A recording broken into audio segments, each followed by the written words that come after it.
পাম্পগুলো কেন পর্যাপ্ত পরিমাণ তেল পায় না? তেলের মজুতদারি।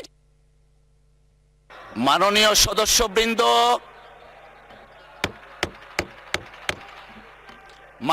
সদস্যবৃন্দ, please let us discipline ourself.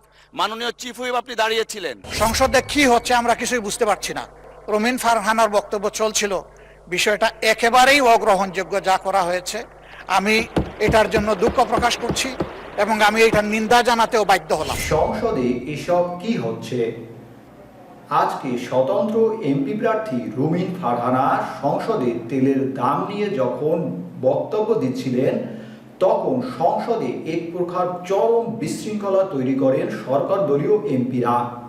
শুধু বিশৃঙ্খলা নয়, রুমিন ফারহানাকে বাজে ভাষায় কটূক্তি এবং বাজে অঙ্গভঙ্গি করতেও দেখা যায়। সংসদের আজকের এই পরিস্থিতি দেখে মনে হচ্ছে যেন পাড়ার কিছু বখাটে ছেলেরা এই সংসদে মেয়ে মানুষকে দেখে তাকে টিজ করছে। এই অশোভন আচরণ এবং বাজে অঙ্গভঙ্গি তীব্র বিরোধিতা করেছেন জামাতের আমির ডক্টর শফিকুর রহমান। তিনি এই বাজে অঙ্গভঙ্গি এবং কুরুচিপূর্ণ আচরণের বিরোধিতা করে এর নিন্দা জানিয়েছেন। দর্শক, দেখুন সংসদের সেই ভিডিওটি। বাংলাদেশে বর্তমানে কত দিনের অকটেন ডিজেলের মজুদ আছে? কতদিন চলতে পারবে? পাম্পগুলো কেন পর্যাপ্ত পরিমাণ তেল পায় না? তেলের মজুতদারি। প্লিজ আপনারা বসেন দয়া করে। মাননীয় চিফ হুইপের মাইকটা দেন প্লিজ। মাননীয়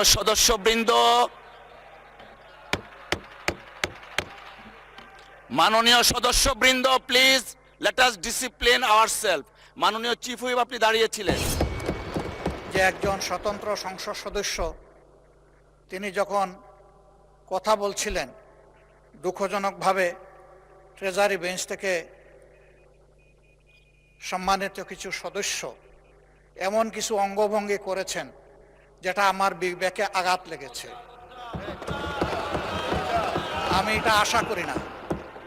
এমনকি আমি এও লক্ষ্য করলাম, একবার দুইবার নয়, 4 বার 5 বার নির্বাচিত হয়ে এই সংসদে যারা এসেছেন তাদের কেউ কেউ এই কাজটা করেছেন।